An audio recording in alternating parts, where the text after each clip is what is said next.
إن الحمد لله نحمده ونستعينه ونستغفره ونعوذ بالله من شرور أنفسنا وسيئات أعمالنا من يهده الله فلا مضل له ومن يضلل فلا هادي له وأشهد أن لا إله إلا الله وحده لا شريك له وأشهد أن محمدا عبده ورسوله اللهم صل وسلم وبارك ونعم على سيدنا وإمامنا وقدوتنا محمد وعلى آله وصحبه وسلم تسليما كثيرا أما بعد السلام عليكم ورحمة الله وبركاته. Bienvenue dans ce nouvel épisode de cette série que nous consacrons à la prière, cette adoration importante, centrale dans la vie de chacun. Inch'Allah, alhamdoulilah, on avait commencé la semaine dernière à évoquer effectivement l'importance de cette adoration-là, de sa place dans notre religion. On a vu effectivement sa place extrêmement importante sur plusieurs aspects. Et alhamdoulilah, cette fois-ci, billahi ta'ala, nous allons aborder continuer effectivement sur cette introduction. Nous allons parler des mérites, des bienfaits de cette prière et les dangers qui guettent ceux qui négligent cette adoration. En tout cas, barakallahu fik, Cheikh, jazakallahu khairan de nous avoir honoré de ta présence pour pouvoir parler de ce sujet-là. Je signale effectivement aux sœurs et frères qui nous suivent sur Instagram que la vidéo sera postée demain ou après-demain, Inch'Allah Ta'ala. Ils peuvent alhamdoulilah, nous suivre. Et n'hésitez pas à poser des questions, bi'idhnillahi ta'ala, on y répondra si alhamdoulilah, Allah subhanahu wa ta'ala nous le permet. Jazakallahu khairan, Cheikh, de nous avoir. Si tu peux introduire ce nouvel épisode, Inch'Allah. Bismillah, alhamdulillah, wa salatu wa salam ala rasulillah. La prière, si Allah a fait de la prière un pilier, comme tu l'as rappelé la semaine dernière, c'est bien parce que la prière est indispensable. Elle n'est pas utile. L'importance est telle que elle est indispensable, surtout venant de celui qui se passe de tout, Allah subhanahu wa ta'ala. Et comme on a vu, c'était 50 prières par jour. Allah l'a réduit à 5 tout en récompensant 50 par 50 prières. Parce que ce monde nous mange. Il nous mange. Et s'il y a un seul mérite, si c'est le fait de nous retirer de ce monde, pour nous rappeler l'essentiel. Allah dit « Wa ma khalaqtul jinna wal insa illa liya'budun ». Donc dans la sourate 51, verset 56, Allah dit subhanahu wa ta'ala « Je n'ai créé les hommes et les djinns qu'afin qu'ils m'adorent ». Donc cette adoration passe avant toute chose, c'est l'objectif même. Et la prière, nous, 5 fois par jour, à des moments bien déterminés, comme on l'a vu, nous permet, alhamdulillah, de nous retirer au moins pendant 5 minutes de cette vie. Et si ce rappel, comme on l'a également dit, toutes les adorations, tout ce que Allah nous impose, si on peut parler d'imposer, parce qu'il sait ce qu'il a créé, subhanahu wa ta'ala, comme il sait tout, c'est justement parce que sans ça, on ne pourrait pas revenir. On peut bien dire, oui, moi j'aime bien la liberté, j'aime bien adorer Allah quand je veux, etc. Mais Allah dit, tu m'adores quand tu veux, quand moi je veux, mais voilà un canevas que tu ne dois pas quitter. Et donc, ça veut dire que c'est à 5 moments déterminés. Si on ne revient pas vers Allah, on est perdu. Et donc, Allah, dans sa miséricorde, aime le bien pour son serviteur. Et c'est lui qui sait où il a mis le bien. S'il a imposé des choses, c'est que c'est indispensable. Donc, cette prière, c'est pour cela que quand on le comprend et quand on sait qu'Allah n'a besoin de rien, on voit l'importance de la prière, comme on l'a souligné la semaine dernière. Quant au mérite qu'on a commencé à voir, c'est surtout savoir que Allah aime la prière, comme on l'a dit. Allah subhanahu wa ta'ala, c'est l'acte le plus aimé, c'est la prière. Sachant que cette prière, comme Allah le dit, Inna salata tanha anil fahsha'i wal munkar. C'est si important, la prière empêche les choses blâmables. Dans la sourate Al-Ankabut, verset 45, la prière empêche les choses blâmables et les turpitudes.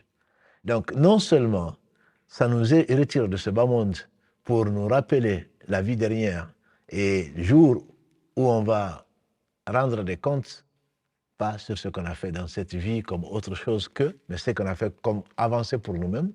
Donc c'est un rappel qui est plus qu'utile.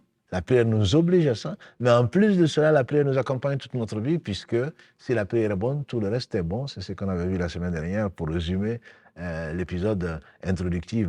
À savoir que si la prière est bonne, tout le reste est bien, et si la prière est mauvaise, les comptes risquent d'être serrés. Et quand les comptes, comme l'a dit le prophète sallam, sont détaillés, c'est qu'il y a le châtiment derrière.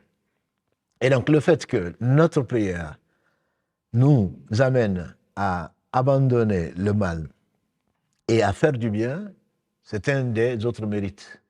Et un mérite que l'on ne voit pas et auquel nous croyons, c'est que Allah subhanahu wa ta'ala a mis dans la bouche du prophète sallam, imaginez l'un d'entre vous, devant la maison de qui? Il passe une rivière ou un fleuve, il se lave 5 fois par jour. Est-ce que vous pensez qu'il va être sale? Bien entendu, les compagnons du prophète sallam, unanimement, ont dit certainement pas. Il a dit, c'est l'exemple de la prière. C'est que le fait de prier 5 fois par jour, comme il le faut, Allah subhanahu wa ta'ala nous lave de nos péchés véniels, j'insiste dessus, donc si les grands péchés sont évités. Dans cet esprit, le prophète sallam insiste, parce qu'on ne va pas prendre les hadiths et laisser les autres. Il a dit, de la prière à la prière, donc du Dohr Asr, du Asr Maghrib, du Maghrib à Isha, jusqu'à la fin, de la prière à la prière, de la Jumu'ah à la Jumu'ah, de la Umrah à la Umrah, les péchés véniels sont pardonnés. Il a dit, les péchés sont pardonnés si on évite les kaba'ir. Donc ça, c'est l'imam Ibn Qayyim, il insiste beaucoup dessus, en disant que les gens n'ont rien compris, en pensant que d'une prière à l'autre, tous les péchés sont pardonnés. Oui, parfois, quand on dit La ilaha illallah wahdahu la sharika lah, lahul mulku wa lahul hamdu ala kulli shay'in qadir, le prophète sallallahu dit, celui qui dit ça 100 fois par jour, tous ces péchés, il a dit, tous ces péchés sont pardonnés, même si ça couvre, c'est l'équivalent de l'écume de la mer. Et donc, à partir de là, on peut dire, je fais ce que je veux, et il suffit que je fasse la prière, d'une prière à l'autre, c'est pardonné. Ou je fais tout, je fais mes péchés, et puis je viens, je m'assois, 5 minutes, la ilaha illallah, 100 fois, et je suis pardonné. C'est vraiment un manque de pudeur, un manque de science, un manque de pudeur. Parce que la prière empêche des choses blâmables, des turpitudes. Si les grands péchés ne sont pas évités, ça veut dire que cette prière n'a pas servi à ce pourquoi elle a été instaurée. Et donc, ça, le fait de se laver de ses péchés, pourquoi elle se lavait de ses péchés? Parce que c'est la désobéissance à Allah. Et toute désobéissance, c'est ignorance. Toute désobéissance nous aveugle le cœur. Le prophète sallallahu nous a dit, quand le fils d'Adam fait un péché, un point noir s'inscrit sur son cœur. S'il le demande pardon à Allah, ou si Allah l'efface, le point noir donc, va s'effacer. Et s'il persiste et ne demande pas pardon, son cœur devient rouillé. Et il a récité le verset que l'on connaît de la sourate Al-Mutaffifin, 83, la sourate Les Fraudeurs, Kallabal, Ra'ana ala qulubihim, ma kanu yaksibun. Donc, le fait que le cœur est rouillé, le cœur est noir, ça fait qu'on ne voit, même la vie de tous les jours, de tout instant, on ne voit pas avec un cœur qui est pur. Et donc, le fait que Allah nous, subhanahu wa ta'ala, nous pardonne les péchés, nous permet de voir, nous donne une certaine basira, une certaine vision claire. Parce que voir, c'est une chose, mais voir clairement, c'est une autre chose. Et nous, on voit souvent flou à cause de nos péchés. Et là, la prière amène, pour celui qui a vraiment prié, à être lavé de ces péchés qui auraient pu, ou qui certainement ont rouillé, entre guillemets, le cœur. Et ceci nous permet donc de se laver au moins 5 fois par jour de ces péchés, sans compter toutes les autres actions qu'on a vues dans la première série, le fait de venir à la mosquée, etc., les pas qui nous élèvent en degré ou nous pardonnent les péchés. Donc, ça, c'est un des mérites, je pense, qui est vraiment central de la prière, sans compter, donc, quand on le fait en groupe, le prophète alayhi salatu wassalam a dit, c'est qu'on le sait tous, en tout cas, et qui est presque une obligation, on a vu pour les hommes, de la prière en groupe. Et on a vu quel bienfait il y a le fait de venir à la mosquée, mais le fait de venir et de prier en groupe, même si ce n'est pas la mosquée, il dit la prière de l'un d'entre vous à la mosquée, par rapport à sa prière seul ou dans un marché, seul, cela équivaut à 25 fois ou 27 fois, selon la version, à la prière faite seule. Et donc, si on imagine que Allah subhanahu wa ta'ala, dans sa miséricorde, nous accorde une partie de concentration et accepte cette prière, même s'il n'acceptait que le 10e, on espère qu'on a au moins la moitié, s'il n'accepte que le 10e, ça veut dire quelque part qu'on a 2 fois, voire 3 fois, presque 3 fois la récompense de la prière. Et donc, le fait de prier en groupe va rajouter encore de la lumière à la lumière, puisque Allah seul sait s'il va accepter de nous ou de qui dans la prière en groupe, ce qui fait que d'accepter de quelqu'un, Allah va accepter toute la prière. Donc ceci fait partie également des choses qui sont des choses méritoires que l'homme ne sait pas. Souvent, on n'en est pas en tout cas souvent conscient, parce que si on est conscient de cela, on ne va pas tarder ou on ne va pas retarder la prière par rapport à, donc, au but qui a été recherché. La prière également, comme le disait le prophète sallallahu alayhi wa sallam, celui qui attend la prière, il est considéré comme s'il était en prière. À cause de quoi? À cause du fait qu'il se prépare à la prière. Et donc ça, tout cela est compté comme prière. Et celui qui fait le Isha en groupe, a dit Abu Umam, qu'il a entendu le prophète sallallahu alayhi wa sallam dire, celui qui fait le Isha en groupe, la dernière prière, ou le Fajr en groupe, d'après Othman ibn Affan, celui qui fait le Fajr en groupe, il a là, non seulement il a fait ça en groupe, mais il est considéré comme s'il avait prié, donc avec la même récompense de la moitié de la nuit en prière. Et celui qui fait le Fajr en groupe et qui fait le Isha en groupe, il est considéré comme s'il avait passé sa nuit en train de prier. Et donc, il a comme s'il avait fait Qiyamul Layl en plus de son Fajr en groupe, en plus de la récompense de donc, son Isha en groupe. Tout ceci font partie donc des mérites de la prière elle-même et de ce qui peut être assimilé aux conséquences, sans compter également que le prophète sallam a dit, celui qui fait une prière obligatoire en groupe, Allah subhanahu wa ta'ala lui accorde un hajj complet et accepté. C'est que l'on ne peut pas assurer même celui qui fait les économies, qui part pour faire le hajj, etc. Alhamdulillah, il a fait l'administratif, mais est-ce qu'Allah a accepté? Peut-être pas. Alors que là, le fait de faire la prière en groupe, Allah lui donne l'équivalent d'un pèlerinage complet et un pèlerinage qui est accepté. Celui qui arrive grâce à Allah, parce que Allah a mis la sincérité dans son cœur, celui qui arrive à faire les 5 prières en groupe dans la journée, ça veut dire qu'il lui a inscrit 5 pèlerinages et qui sont complets. Sans compter la récompense de la prière elle-même. Donc, je dirais que les mérites sont innombrables. Les mérites sont innombrables. Et le fait d'être, alhamdoulilah, en dialogue, entre guillemets, avec Allah, certainement suffit comme mérite. Parce que si on était conscient qu'on parlait à Allah, c'est l'une des sagesses pour lesquelles le prophète alayhi salam utilisait le siwak, c'est ce qu'il faisait, entre autres, pour sentir bon. Et on avait dit comment se préparer à la prière, de bien s'habiller, etc. Parce qu'on va à la rencontre du Seigneur subhanahu wa ta'ala, parce qu'on parle avec Allah et Allah nous répond. Et donc, si on était conscient, je pense que nos prières seraient certainement moins automatiques, moins rapides, comme on le verra, Inch'Allah, dans d'autres épisodes. Jazakallahu khairan, Cheikh. Du coup, si je récapitule bien, effectivement, il y a des hadiths qu'on avait déjà abordés lors de la série précédente, mais c'est les rappeler quelque chose de bénéfique, parce que le rappel profite aux croyants. C'est important effectivement de savoir que la prière aide, comme tu as dit, barakallahu fik, à effacer les péchés, aide effectivement à élever en degré, parce qu'à chaque fois qu'on se prosterne à Allah subhanahu wa ta'ala, nous élève en degré.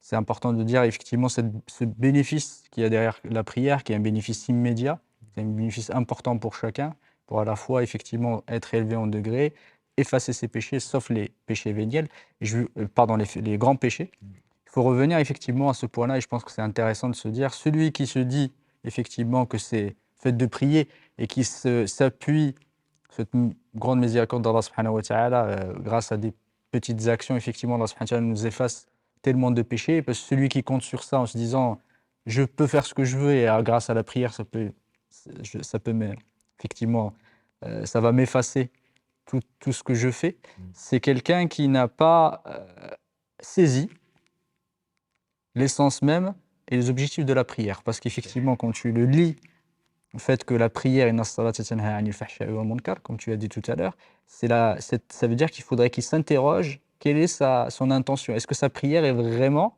une prière valide, et il faut qu'il interroge aussi son intention. Au moins, celui qui réfléchit comme ça, je ne pense pas qu'il prie effectivement dans des bonnes conditions. Celui qui a bien réfléchi ne devrait pas arriver à ça. Il devrait effectivement, c'est parce qu'il doit craindre Allah subhanahu wa ta'ala. Allah subhanahu wa ta'ala. Du coup, il faut s'interroger, et je pense que c'est quelque chose d'important pour chacun. La prière, ce n'est pas seulement de la gymnastique ou de l'administratif, c'est un état d'esprit. Et c'est important, effectivement, si tu pouvais nous effectivement rappeler, et je pense que tu en as parlé plusieurs fois, mais c'est pas seulement quelque chose qu'on fait parce qu'on veut arriver à un bénéfice. Est-ce que c'est important? Barakallahu fik, c'est moi ce que tu viens de dire, je pense que c'est tout le sens du titre que vous avez choisi, la prière, l'esprit et la lettre. Malheureusement, on est très administratif. Et je priais. Oui, tu as prié? Oui, j'ai prié. Mais est-ce que tu as vraiment prié? Voilà. Parce que cet honneur, Allah l'accorde aux gens qu'il a aimés. Moi, j'ai vu des gens qui sont restés toute la journée assis à ne rien faire et ne pas pouvoir se lever pour faire la prière. Parce qu'Allah n'a pas voulu les rencontrer. Totalement. Donc, c'est vraiment la rencontre d'Allah. Et les savants disent qu'on doit, en intention, quand on prie ou quand on veut faire une adoration, surtout la prière, on doit le faire, je dirais, on doit être animé par 4 choses. Que Allah nous rapproche. Parce que celui qui rapproche, on ne va pas, non, je me rapproche d'Allah par la prière, certainement. Mais c'est Allah qui me rapproche, ne serait-ce qu'en m'inspirant, en acceptant de me faire la prière et en m'écoutant et en acceptant la prière. Donc, c'est pour se rapprocher d'Allah. C'est pour plaire à Allah, subhanahu wa ta'ala, qui n'a besoin de rien. Parce que pour qu'Allah nous rapproche, il faut qu'on cherche à plaire à Allah. Et ça, c'est ce que les meilleurs d'entre nous cherchent. Et un meilleur que moi, en tout cas, a dit que certaines personnes quittent ce bas monde sans avoir goûté à à la meilleure des choses de cette vie. Ils ont dit, c'est quoi? Il dit, c'est le fait d'aimer Allah, de se rapprocher d'Allah et chercher sa satisfaction. Et ça, je me rends compte que beaucoup d'entre nous, y compris moi en tout cas, ne réalisent pas vraiment l'importance de ça. Donc, quand on se rapproche d'Allah, c'est parce qu'on aime Allah.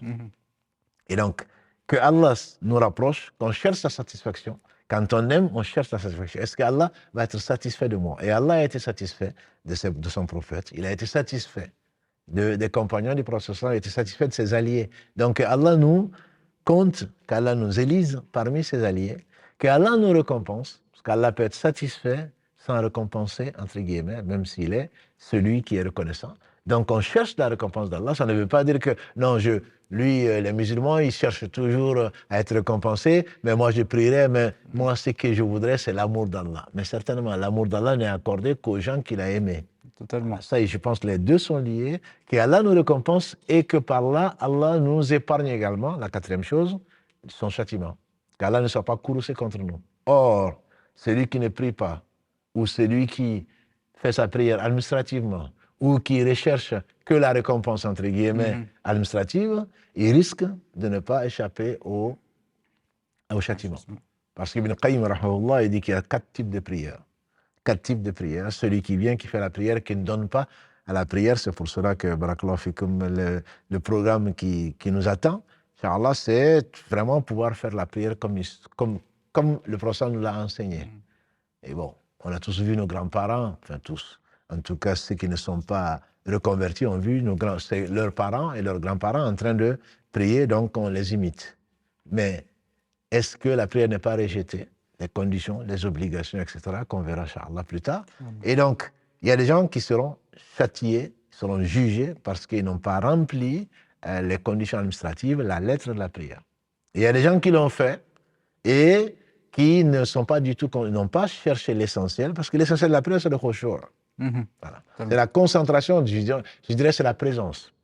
Quand on n'est pas présent, alors on n'aura pas gagné quoi que ce soit de sa prière, comme l'a dit le prophète. Chacun d'entre vous aura de sa prière la moitié, il a dit jusqu'au 10e, et on peut aller même jusqu'à 0. Voilà, donc il y a celui-là, et il y a celui qui a fait l'effort, bien qu'il ait été perturbé par son Satan, il a fait l'effort, celui-là, certainement il sera récompensé, il ne sera pas châtié. Et à celui dont la prunelle des yeux est la prière, ça c'est le prophète alayhi salam, les prophètes et les gens que Allah élit, alhamdoulilah, la prière devient pour eux une joie, la prière une saveur. Donc si vous y arrivez, priez pour nous. Voilà. Donc c'est cet esprit d'aller vers Allah, ça doit nous animer, Satan nous le fait oublier, quand surtout la prière, et dans n'importe quelle œuvre, quand on adore Allah, quand on est conscient, l'intention est la chose la plus importante. Je veux faire la prière, pourquoi? Je veux que par la prière, parce que Allah a aimé la prière, Allah l'a ordonné pour sa satisfaction, parce que Allah a aimé. Cela suffit comme raison pour faire la prière. Allah l'a ordonné, ensuite, par la prière, Allah donne tous les mérites qu'on a dit et bien d'autres. Et par la prière, Allah nous empêche également Allah ne va pas nous châtier, Inch'Allah, si la prière a été acceptée. Donc, en abordant la prière, et on est en face du Seigneur des mondes, subhanahu wa ta'ala. Ça suffit comme honneur. Et donc, c'est dans cet esprit qu'il faut aborder la prière plutôt que de l'aborder de façon administrative, comme beaucoup d'entre nous le font. Et quand tu parles d'honneur, un hadith du prophète alayhi salatu wassalam, c'est effectivement salatul layl, c'est la prière de la nuit étant la noblesse ou l'honneur du croyant. Et effectivement, et également il a parlé aussi de l'honneur, et j'ai oublié la suite du hadith, mais c'est important effectivement de se dire que c'est le jour du jugement dernier, ça va être quelque chose, une lumière pour nous. Dans un autre hadith, ça c'est un des mérites. Il a dit le prophète alayhi salatu wassalam, la lumière est un argument pour nous aussi. Et c'est important de se dire qu'il y a des bienfaits effectivement sur cette terre, mais il y a des bienfaits dans l'au-delà, comme a dit le prophète alayhi salatu wassalam. Les deux sont liés. Allah subhanahu wa ta'ala est si généreux qu'il nous oblige à faire des choses ici pour que ça nous profite dans l'au-delà. Et effectivement, celui qui a fait la prière, ce sera une lumière pour lui, ce sera un argument pour lui. Totalement. Et la prière sera une preuve pour lui. Exactement. Et la prière, même déjà dans la tombe, il y a des hadiths authentiques où la prière, quand Nakir et Munkar, qu'Allah les bénisse, quand ils vont poser la question, quand ils vont venir du côté droit, la prière va dire non. C'est pas de ce côté. Ensuite, c'est le jeûne. Ensuite, c'est la sadaqa. De tous les côtés, on sera protégé donc dans la tombe. Déjà par la prière. Et par la prière et par les actes que Allah nous a ordonnés, parce qu'on a suivi effectivement ce que Allah subhanahu wa ta'ala nous a ordonné. Donc ce sera une lumière. Les gens qui ont vraiment prié seront illuminés et ils auront des arguments. Et sans compter que même les gens qui tomberont dans l'enfer, qu'Allah nous en préserve. Qu'est-ce qu'il a dit le prophète sallallahu alayhi wa sallam, qui est un des mérites de la prière? Il a dit que Allah interdit à l'enfer de brûler les parties qui sont prosternées. Totalement. Donc, malgré, à cause de leur injustice, à cause de notre injustice, Allah, s'il ne nous pardonne pas, il envoie les gens en enfer à cause de sa justice. Mais, malgré cela, Allah a honoré la prière au point que les endroits qui sont prosternés, donc le front et le nez, comme il a montré, un seul point, les deux mains, les deux genoux et les orteils, ne seront pas brûlés, et on va reconnaître les gens qui priaient par ça, et Allah va envoyer les anges. Allez-y en enfer, sortir mes serviteurs qui ont fait la prière, et le prophète m'a dit, ils vont les reconnaître par les traces de la prière. Exactement. C'est l'un des arguments qu'utilisent certains pour dire que celui qui ne prie pas n'est pas musulman. Totalement. Mais ça, on va y revenir, Inch'Allah. Alhamdulillah, cette lumière-là, comme a dit le prophète sallam, effectivement est une cause pour rentrer au paradis. Dans un hadith du prophète sallam, il y avait un compagnon du prophète sallam, il a demandé de l'accompagner. Par quel moyen il pouvait l'accompagner au paradis? Le prophète sallam lui a indiqué la prière.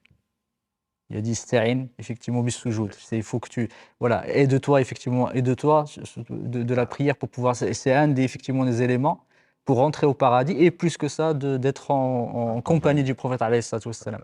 Et je reviens effectivement à un des éléments, et je pense que ça pourrait, à la fois c'est un mérite, un bienfait, mais également ça nous augure effectivement, ça nous prévient aussi des dangers de ne pas le faire.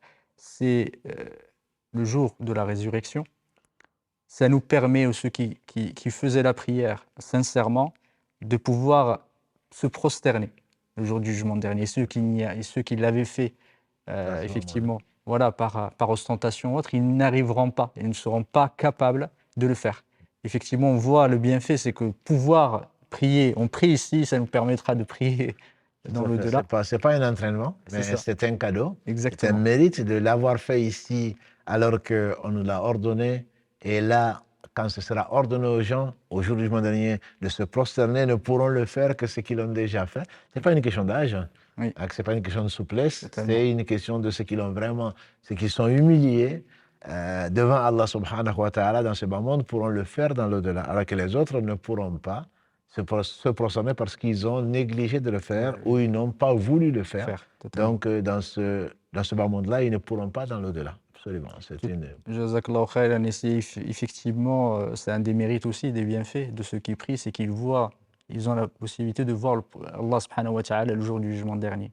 C'est comme si on voyait effectivement le soleil dans un ciel dégagé de nuages. Tout à fait. Et c'est un des bienfaits. Qu'est-ce qu'on pourrait attendre de plus que de voir Allah subhanahu wa ta'ala? Ce sera certainement la plus belle récompense. La plus belle récompense et la plus belle des joies. Des joies, oui, Quand Allah totalement. subhanahu wa ta'ala aura récompensé et qu'il est juste, il est miséricordieux quand il a récompensé et que ceux qui seuls, ceux dont il a été satisfait, pourront le voir. Et donc, et il n'aura pas été donné à un homme d'avoir, ou à une femme, d'avoir une joie aussi grande. Sachant déjà que le paradis en lui-même, c'est ce qu'aucun n'œil n'a vu, Totalement. aucun n'aurait entendu parler, même dans l'imagination n'est passé dans l'esprit de personne. Mais la vision de la noble face d'Allah subhanahu wa ta'ala ne sera permise qu'aux gens qui ont eu cette élection.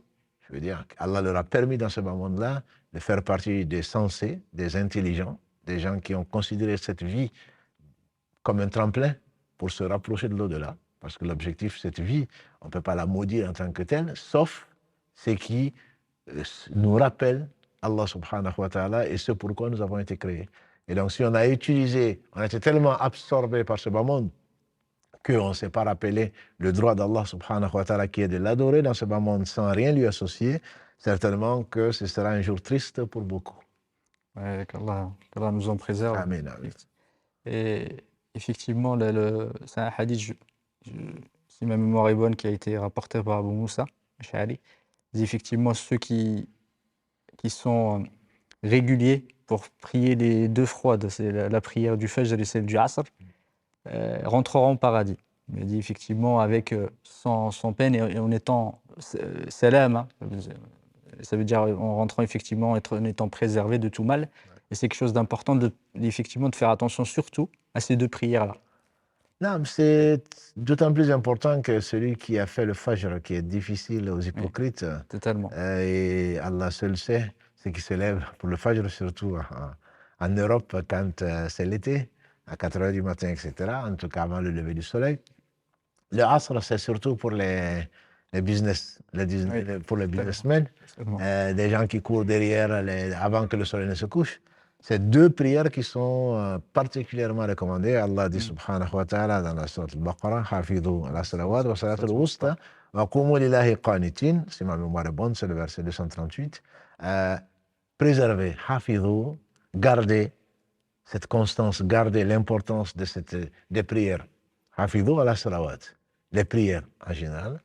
Wa salat al-wusta, ainsi que la prière du milieu, qui fait partie bien sûr des prières. Mais Allah l'a distinguée justement parce qu'elle est importante et distingue celui qui a choisi ce bas monde et l'autre. Et comme on sait, cette prière, en tout cas dans les hadiths authentiques, c'est la prière du Asr. Donc c'est celle avant le coucher du soleil. Et le prophète alayhi salatu salam nous a dit que celui qui néglige la prière du Asr, celui qui n'a pas d'excuse, comme le sommeil ou l'oubli, celui qui néglige la prière du Asr, et il ne la fait pas dans son temps, c'est comme s'il avait perdu et ses biens et sa famille. Et bien sûr, on n'arrive pas à l'imaginer, c'est comme si on amenait sa famille et tous ses biens à l'aéroport et qu'on retourne, on écoute France Info, on apprend que l'avion s'est écrasé et qu'il n'y a pas de survivants, qu'Allah nous en préserve.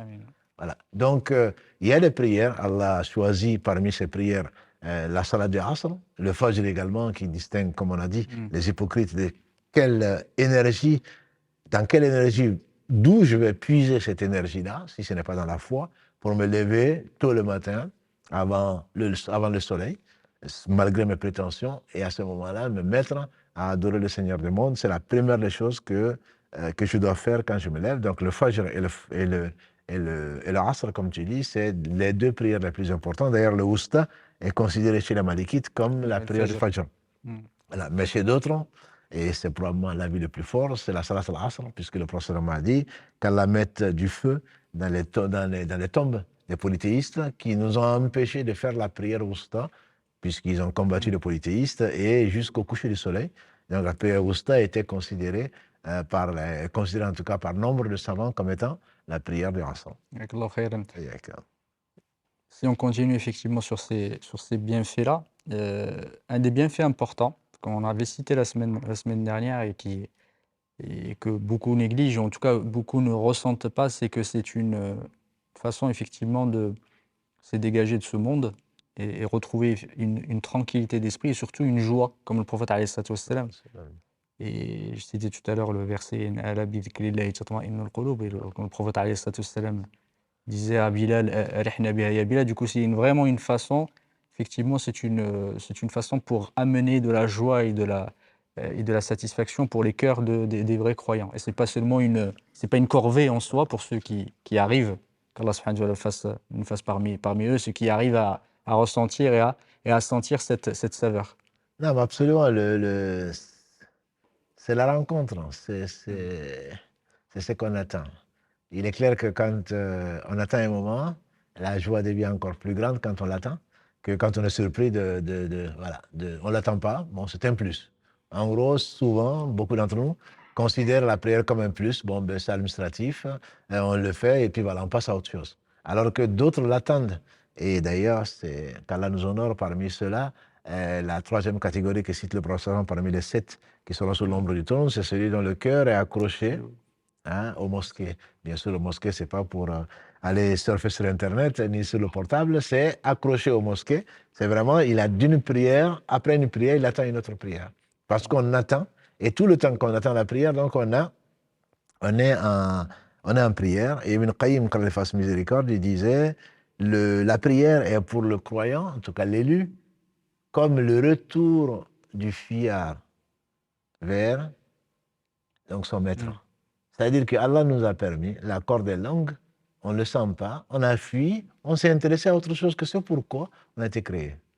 Si on ne considère pas, bien sûr, que tout ce que l'on fait dans la vie est une adoration.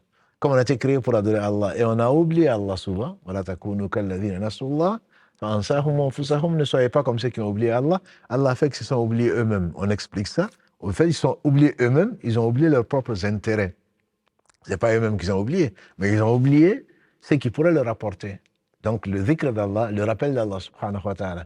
Donc, c'est comme si Allah nous obligeait, comme on a dit au début, à revenir vers lui. On a fui pour aller vers autre chose. Comme un enfant qui se met à chercher à gauche, à droite, alors que le but, il est là. Nous sommes des itinérants. On va vers l'au-delà. On va vers Allah. Et au lieu de prendre un chemin droit qui nous a été tracé et qui est clair de jour comme de nuit, on s'arrête pour regarder quelques champignons, pour regarder quelques fleurs, alors que les fleurs et les champs de champignons et de tout ce qu'aucun œil n'a vu ou aucun n'aura entendu parler, nous attendent dans l'au-delà, Inch'Allah. Au lieu de, voilà, quand on veut arriver, on part tôt. Et donc, on garde le chemin. Allah nous a tracé un droit chemin, que l'on lui demande d'ailleurs de suivre tout dans la prière, entre autres, pour nous rappeler qu'il y a un chemin qui est droit et qui va vers son agrément. Et il y a des chemins tortueux qui vont soit vers sa colère, soit qui vont vers, donc, vers l'égarement. Et donc, ça nous oblige, alhamdulillah, à savoir vers où on veut aller. Et c'est le retour du serviteur vers Allah subhanahu wa ta'ala. Et la prière, effectivement, est une façon d'amener de la joie quand on est triste. Et le prophète, alayhi salatu wassalam, on rapporte de lui que parfois, quand il avait des situations difficiles, il se réfugiait dans la prière. C'est une façon aussi, comme Allah subhanahu wa ta'ala a dit, Wasta'inu bis-sabri was-salah. Aidez-vous avec la patience et la prière. Et on raconte effectivement de Ibn Abbas radiyallahu ta'ala anhu qu'une fois il a eu l'annonce comme quoi son frère qui était décédé, il s'est arrêté, il s'est mis de côté, il a prié. Et après, quand il a fini, il a cité ce verset. Que c'est une façon, effectivement, quand on parle de sabr wa salat, elles sont liées parce que ça nous aide à patienter. Et ça nous aide à patienter par rapport à des moments qui nous paraissent graves. Et ça nous aide aussi de se réfugier et de demander de l'aide à Allah subhanahu wa ta'ala. Non, c'est encore les gens qui connaissent Allah, et Allah seul sait qui il est, les gens qui connaissent Allah, nous disent, donc si Iyaka na'budu wa Iyaka nasta'in, c'est toi seul que nous adorons, c'est toi seul dont nous implorons secours, vient au milieu de la Fatiha, et qui regroupe tout le Coran. Et donc, c'est toi seul que nous adorons, c'est toi seul dont nous implorons secours, parce qu'on doit, il a dit à Ibn Abbas, le même que tu as cité, car Allah a ainsi que son père, si tu demande à Allah. Si tu demandes secours, demande à Allah. Ce qui fait que le verset 28 de la sourate Arad, sourate 3, Allah bi dhikrillah tatma'innu al-qulub, si on avait compris ça, le rappel d'Allah, par définition, est dans la prière. Et partout, mais surtout dans la prière. Ce qui fait que le cœur, qui doit être protégé, quand le cœur est protégé, tous les membres sont protégés. Ça, on relativise. Et on sait que tout ce qui est contingent, tout ce qui est arrivé va disparaître. Et que la noble face d'Allah subhanahu wa ta'ala est la seule chose qui va persister. Ça relativise. Et donc le fait de se prosterner devant Allah et sachant qu'il ne fait que le meilleur, ça relativise la perte de ce qui ne nous appartient pas. Parce qu'on est toujours là, on a perdu quelque chose, ça ne nous appartient pas. Et on est revenu. La chose a été reprise par son Seigneur, ça ne peut être que la meilleure des choses. Et dans ce cœur, et tu fais bien de le souligner, je crois que c'est malheureusement, quand une chose arrive, le stress est proportionnel au manque de foi, entre guillemets. C'est pour cela, une des raisons pour lesquelles le prophète sallam a été l'homme le plus éprouvé, nous serons tous éprouvés, et en fonction de notre foi. Mais quand l'épreuve arrive, la première des choses, c'est à qui on pense. Quand on a un problème de voiture, on passe au mécanicien. Quand on a un problème de santé, on passe au docteur. Quand on a un problème on pense tout de suite à les créatures. Et on oublie Allah. La première des choses, quand un problème nous arrive, c'est de se rappeler Allah. Et la meilleure des choses, pour lui parler, c'est de faire ses ablutions et de se prosterner devant Allah. Et voilà que la chose passe. Les anciens, ils disent, quand une chose t'arrive, et qui dit comment je vais faire, comme moi, comme beaucoup d'autres gens, et on s'affole. Comment je vais faire? On dit qu'Allah dit, tu veux t'en occuper, vas-y, occupe-toi de ça. Et tu ne vas jamais t'en sortir.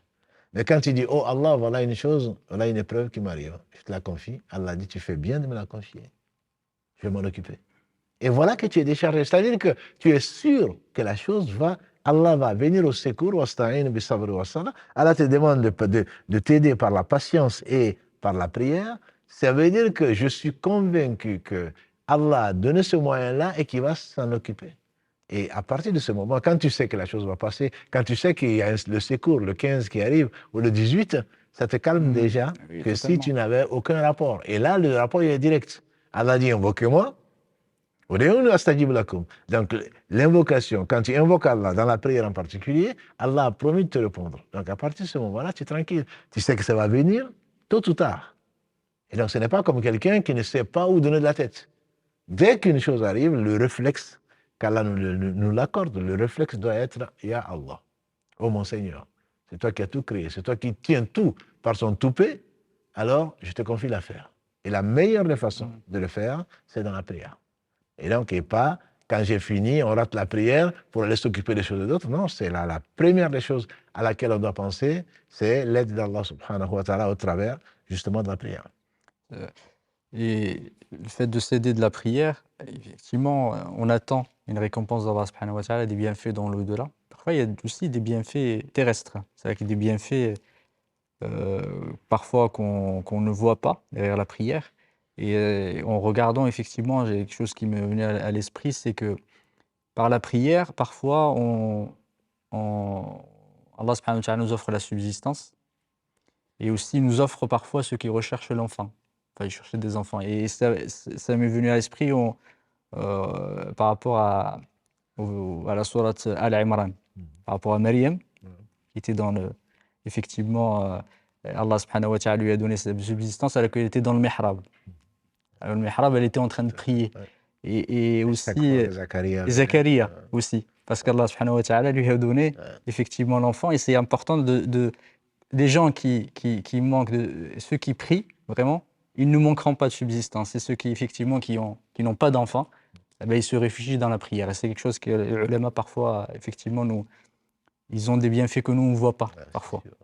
Et on a tendance à nous, c'est une ordonnance qu'on veut. Quelle dua, quelle invocation il faudrait que je fasse pour avoir un enfant, pour que j'aille ce travail, etc. Tu n'as même pas besoin d'invocation spécifique pour cela. Parce que tu es en train de te prosterner devant Allah, tu es en train de prier, et Allah sait ce qui te charge, et justement, il t'a orienté vers la meilleure des issues, c'est celle de l'invoquer. L'invoquer comme Zacharia l'a fait, et la promesse d'Allah est vraie, comme tu as dit, Mariam Allah ne dit même pas qu'elle a invoqué Allah, mais chaque fois que Zacharie alayhi salam venait lui donner de quoi manger, il trouvait auprès d'elle la subsistance. C'est que même sans que c'est-à-dire qu'il craint Allah, Allah lui donne une issue dans son affaire et lui donne de là où il n'attend pas. Parfois on est étonné, on pense à une chose et puis il y a quelqu'un qui vient qui dit salam alaikum et voilà c'est que je te donne ça. Tu dis, mais subhanallah, j'y ai pensé hier, mais j'avais besoin de ça, et Allah sait que j'en avais besoin, il te l'offre. Et tu ne l'as même pas demandé, parce que tu t'es occupé de ce qui, de la recherche de la proximité, et Allah te donne. Et sa proximité est bien plus. Et ça, souvent, on l'oublie, comme Abu Bakr le disait, qui tu as laissé à la maison lors de Tabouk, le prophète lui demande, qui tu as laissé à la maison, qu'est-ce que tu as laissé à la maison, avec le peu que tu as amené? Il a dit, j'ai laissé Allah, et l'amour d'Allah plutôt et de son messager. Donc, celui qui s'occupe des affaires d'Allah, si tu t'occupes des affaires d'Allah, de ce qui plaît à Allah, la satisfaction d'Allah, Allah va s'occuper de tes affaires. C'est une logique, je veux dire, qui a été maintes fois éprouvée, et on sait que c'est vrai. Simplement, on a tendance, Satan nous fait oublier, on a tendance à aller chercher de l'aide ailleurs. Oui, mais quand même, il faudrait être... Bien sûr. Mais avant d'aller chercher quelque chose, c'est avant tout de chercher l'aide auprès d'Allah qui t'ouvre des portes là où, et qui te ferme certaines où il n'y a pas de bien. Et nous, on court derrière le bien matériel, alors que ce monde-là et ce qu'il contient, on sait ce qu'il vaut. Totalement. Et on oublie, parfois, effectivement, on oublie beaucoup, ça, parce que ça nous arrive parfois d'avoir des problèmes, enfin, des soucis dans la vie, et on se dit, ce souci-là, il n'aura jamais, j'arriverai jamais à m'en sortir. Et on arrive à s'en sortir. Mais on ne sait pas par quel moyen. Parce que grâce à Allah subhanahu wa ta'ala, on oublie à chaque fois. Parce que chaque fois qu'il y a un problème, on a toujours la même réaction. Alors qu'on a eu tellement de problèmes dans la vie et ça s'est bien passé. Parfois, quand ça arrive, on a l'impression, mais comment je vais y arriver? Absolument. Ouais. Comment je vais le faire? Et on demande à Allah subhanahu wa ta'ala, effectivement, parfois on prie à Allah subhanahu wa ta'ala, on l'invoque et on est tellement pressé, on veut cette chose-là tout de suite, on se dit, et parfois on se rappelle plus tard, on se dit, voilà, j'ai demandé à un moment à Allah subhanahu wa ta'ala, le dernier tiers de la nuit, en priant quelque chose, et maintenant, subhanallah, je l'ai. Et c'est ça, c'est ce manque effectivement de confiance parfois qu'on a. Il faut tout le temps avoir effectivement du recul sur les choses, c'est difficile à avoir, mais il faut que le croyant s'entraîne. Juste, c'est comme tu l'as rappelé, comme le dit le Sénégalais. Oui, exactement. Tout le monde croit en Allah, mais on ne lui fait pas confiance. Exactement. Mais c'est vrai que, bon, alhamdoulilah, la croyance, on ne peut pas en douter, mais la confiance, c'est le réflexe, comme l'a dit le prophète sallam. Le sabre, c'est au moment. Exactement. Et donc, c'est pour cela que les dhakirin, Allah kathira, ceux qui se rappellent souvent Allah, c'est pour cela qu'ils sont bienheureux, ils sont les meilleurs. Totalement. Parce que quand une chose arrive, ils pensent à Allah. Nous, quand une chose arrive, on va faire le tour, et finalement, Allah, c'est le recours, c'est-à-dire quand on a épuisé tout, alors qu'il est, comme il le dit lui-même, sans lui, rien ne serait. Il est le premier, il est le dernier. Et donc, c'est lui qui permet certainement les choses de se faire, mais avant tout, c'est à lui qu'il faut s'adresser. Et souvent, en tout cas, Ibn Qayyim, il explique ces deux noms, au début de tout bien, il y a Allah. Il n'y a pas de bien sans Allah. Et pour la réalisation de tout bien, c'est Allah, subhanahu wa ta'ala, qui permet de se le réaliser. Si on y arrive comment? En faisant du dhikr. Et donc là, et Allah a voulu concentrer le dhikr dans la prière, pas que dans la prière, mais a voulu concentrer le dhikr, comme on a dit au début, nous arracher de ce bas monde, de ce qui contient, pour nous orienter vers l'essentiel, vers notre intérêt, qui est donc la vie derrière. Barakallahu fik. Allah est tellement miséricordieux que même qu'on ne s'en rappelle pas au début et qu'on revient vers lui à la fin, Allah subhanahu wa ta'ala, il y a tellement de miséricorde que voilà, parfois on a honte effectivement de notre situation alors qu'on aurait pu effectivement faire différemment. Et le temps passe et Inch'Allah, c'est important de parler de ses mérites et de ses bienfaits. Il faut parler effectivement du danger de ceux qui négligent cette prière, cet acte important, cet acte effectivement, comme on a cité la semaine dernière, qui est la frontière entre le croyant et le mécréant, même si le ulama diverge, comme tu as cité. Est-ce que le fait de ne pas prier te sort de la religion? Et effectivement, un des dangers les plus graves, et il n'y a pas de danger qui est supérieur, c'est celui vraiment de le kufr et de la kufr, de la mécréance et de l'association à Allah subhanahu wa ta'ala. Sans rentrer dans les détails, je dirais déjà celui qui est privé de la prière, il est privé d'un grand bien. Oui, Pour ne pas dire totalement. Ibn Qayyim disait que Allah ne veut pas, en fait, l'invoquer. Celui qui oublie Allah, Allah ne veut pas l'invoquer. Donc, ne pas faire la prière, c'est qu'Allah, qui n'a besoin de rien, ne veut même pas écouter la personne, et encore moins ses préoccupations. Donc, ça veut dire qu'Allah l'a éloigné, voilà, Allah l'a éloigné de son rappel. Ça, c'est déjà une chose, si on peut parler de l'esprit. L'esprit, il est celui-là. Allah ne veut pas de la personne. Il ne veut rien, bien sûr, mais que son obéissance, il ne veut pas de la personne. Donc, il fait partie des gens qui sont damnés, qui sont des gens que Allah a mis de côté, qu'Allah nous en préserve. Ensuite, comme tu l'as rappelé, celui qui ne fait pas la prière, il perd. Il perd donc la capacité et tous les mérites dont on a parlé. Et notamment le fait, c'est pas étonnant qu'il fasse des munkarats, c'est pas étonnant qu'il fasse des choses blâmables, etc. Et souvent, on voit des vendeurs de drogue, des gens qui vivent dans le haram en train de dire « Non, non, mais moi, je peux pas prier maintenant parce que je suis pas propre. Et c'est pas de l'argent propre, c'est pas... Non, non, je suis pas droit. » Mais c'est comme si on oublie que c'est Allah qui rend droit, c'est la prière, par la prière qu'on y arrive. Sans la prière, on ne va pas y arriver. Et donc ça veut dire qu'ils ont été perdus, Shaitan les a empêchés de faire le bien, et comme on a dit, si la prière n'est pas bonne au jour du jugement dernier, le reste va être pesé. Si le reste est pesé, c'est que ça ne va pas peser lourd. Totalement. Et donc, entre l'homme et le kufr, la mécréance ou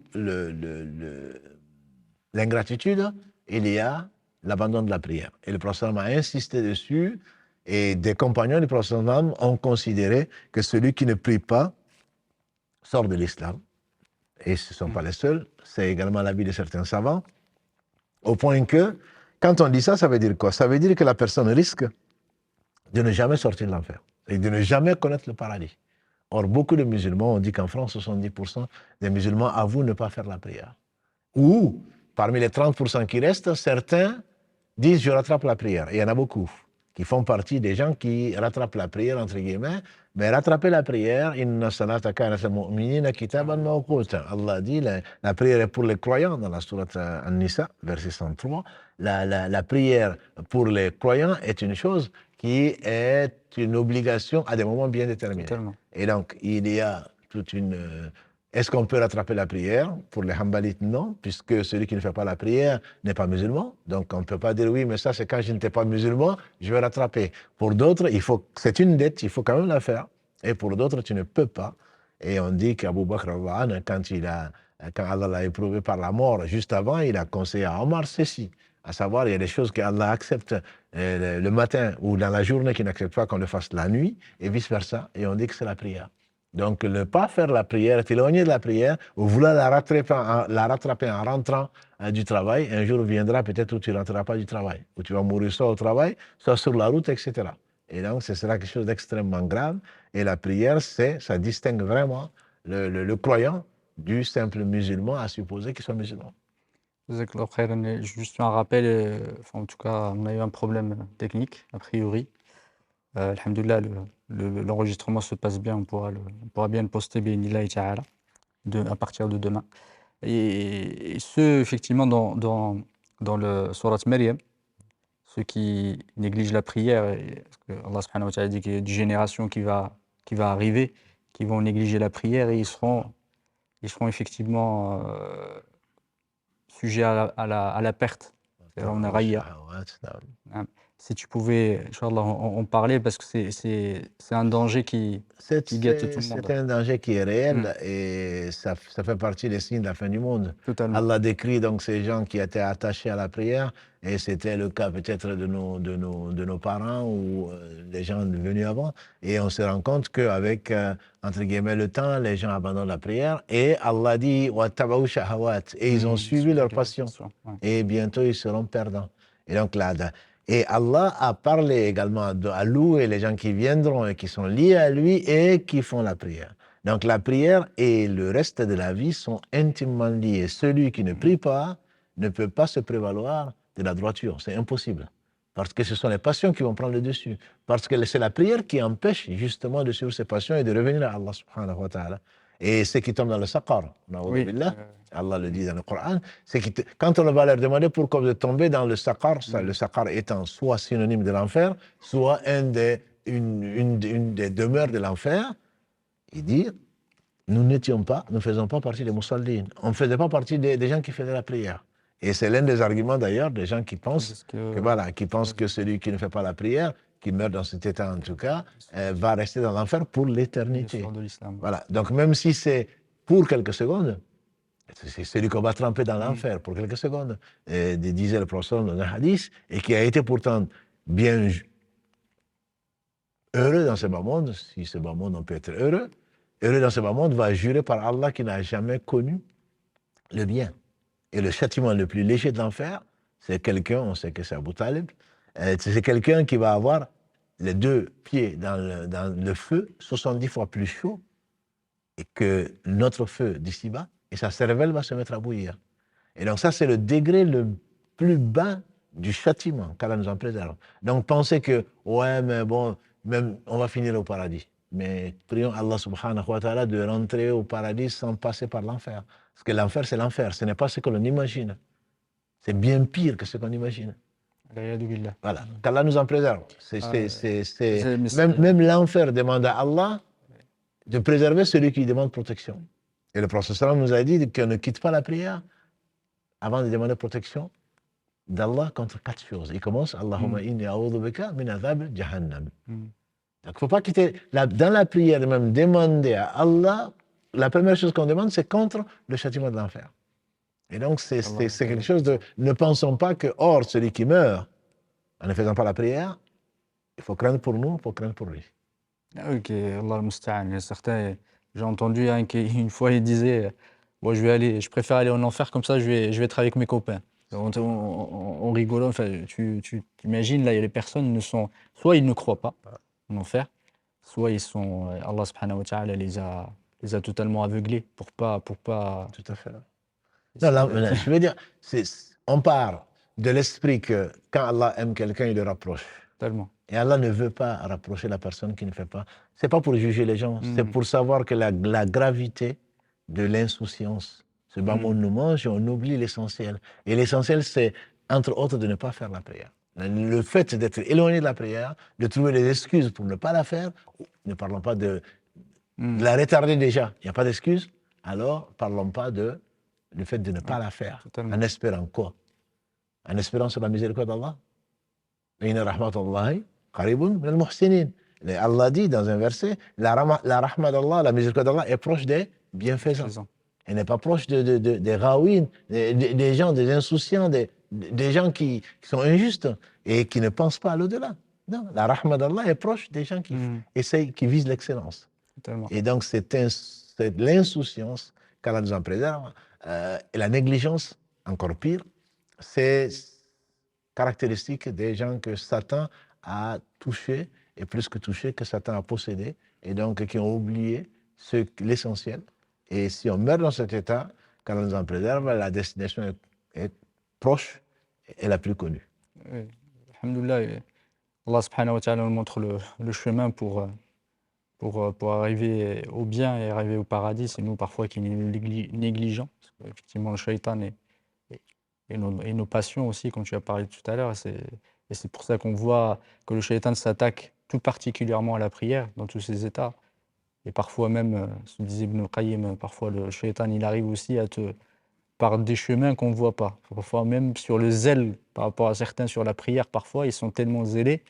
Effectivement, parfois c'est le shaitan qui les pousse pour qu'à un moment ils abandonnent. Parce que comme tu avais si bien cité, tu as si bien dit, vaut mieux avoir quelque chose de durable que d'avoir quelque chose d'extrêmement important qui ne dure pas dans le temps. Effectivement, ce n'est pas un sprint, on dit certains, c'est un marathon, il faut être endurant.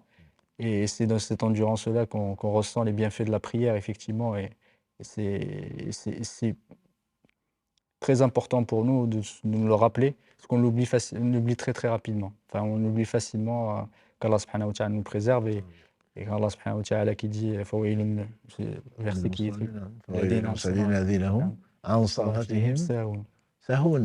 malheur, même si malheur aux gens qui prient et qui sont négligents vis-à-vis de leur prière. Il n'y a pas de gens qui ne prient pas.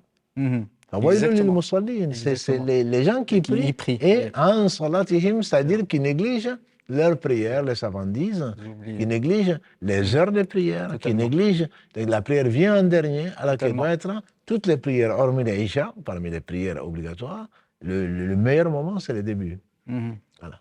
Et donc, dès qu'on attend ça, on regarde l'heure ou on regarde le soleil, dès que ça arrive, c'est la première chose, parce que ça nous dégage, ça nous calme, ça nous purifie. Et si on ne cherche pas ça, certainement quand on le met à la fin, et c'est la prière des monafiqines, comme disait le prophète, ça c'est pour ceux qui prient.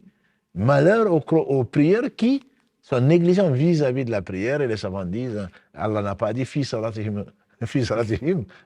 pas dans leur prière, heureusement, c'est vis-à-vis de la prière. Parce que dans leur prière, combien sommes-nous à gagner le 10e de la prière? Là, c'est vis-à-vis de la prière, c'est-à-dire vis-à-vis du fait de prier, pas à l'intérieur. Le khushu', la concentration et le reste, n'en parlons pas. Donc, Allah subhanahu wa ta'ala nous préserve, et ce que tu as dit, c'est extrêmement important. Le prophète m'a dit, quand on fait l'adhan, l'appel à la prière, Shaitan s'en va en jetant un pet. C'est qu'il n'aime pas entendre ça, le dhikr d'Allah, en particulier l'appel à la prière. Mais une fois qu'on commence, il va venir même gratter de nos prières en se disant n'oublie pas ceci, n'oublie pas cela. Là, on parle de khushu', c'est qu'Allah donne à qui il a aimé, où on est vraiment présent. Et ça, c'est pas la lettre, mais c'est vraiment l'esprit. On sait qu'on est devant le Seigneur des mondes et Satan vient gratter. Le prophète m'a dit, et le pire des voleurs, c'est celui qui vole dans sa prière. Il est présent physiquement, mais en réalité, il ne l'est pas. Et donc, Satan mange de sa prière et il termine, il ne se rappelle même plus ce qu'il a récité ou où est-ce qu'il en était. Totalement. Et on rapporte d'un savant, après, effectivement, sur l'authenticité, je ne m'avance pas trop, mais on disait en fait quand ils ne retrouvaient pas quelque chose, ils allaient le prier. Il priait parce qu'il savait que le shaitan allait arriver à ce moment-là pour lui rappeler. Mieux que toi et mieux que moi à raconter ça. Je pense même que c'était Ibn Taymiyyah qui a raconté, quand il fasse miséricorde, qu'on lui a dit, quelqu'un qui est venu voir quelqu'un en disant j'ai perdu ceci, et que la personne lui a dit va prier. Et il a commencé à Allahu Akbar et ensuite il a dit, il a arrêté. On a dit pourquoi tu arrêtes? Il dit je l'ai trouvé. C'est sûr, une fois que tu dis Allahu Akbar, Satan il fait absolument tout pour que tu ne gagnes. Puisqu'il n'a pas pu t'empêcher d'être comme ceux-là qui sont enchaînés, comme il n'a pas pu t'empêcher de faire la prière, alors il va voler ta prière. Et donc, il va te faire penser à tout ce à quoi tu n'as pas pensé avant. Va revenir, tu fais ton programme pendant la prière et ensuite, finalement, tu as gagné du temps. Voilà, tu as passé 5 minutes en train de faire un programme qui n'a rien à voir, bien sûr, avec ta présence, avec l'humilité devant Allah subhanahu wa ta'ala. Totalement. Qu'Allah subhanahu wa ta'ala nous fasse plus bénéfice de cette prière. J'espère qu'on a partagé avec nos sœurs et nos frères cette importance, même si on pourrait effectivement faire des cours très longs, on ne pourrait pas aborder effectivement, ou en tout cas exprimer et partager avec nos frères l'importance de la prière, parce que c'est quelque chose qui nous lie à Allah, comme tu as dit, c'est quelque chose qui est un marqueur de la croyance de chacun et de la foi de chacun. C'est les piliers de l'islam, on pourrait effectivement en parler autant de fois qu'on puisse. On ne pourrait pas arriver effectivement à décrire, exactement, à décrire complètement les joies, les bénéfices, les mérites de cette adoration centrale. Jazakallahu khairan. Donc on arrive à la fin de ce live. La semaine prochaine, bi'idhnillahi ta'ala, on va commencer le côté, on va dire, pratique sur les règles de la prière, les conditions, ses piliers, ses obligations, ses sunan, Inch'Allah ta'ala, pour montrer du mieux qu'on puisse, Inch'Allah ta'ala, comment bien faire cette prière-là, à quoi il faut faire attention, comment la corriger, bi'idhnillahi ta'ala, pour nous améliorer nous-mêmes en premier, pour nous faire des rappels, et pour les frères, bi'idhnillahi ta'ala, pour les aider à mieux accomplir cette prière, tout en gardant l'esprit de la prière. Effectivement, il y a la lettre, elle est importante, mais l'esprit est d'autant plus important, voire plus important parfois. Mais les deux, on va dire, sont liés, on ne peut pas séparer l'un de l'autre. Absolument. On va clôturer cet épisode et on vous donne rendez-vous bi'idhnillahi ta'ala la semaine prochaine.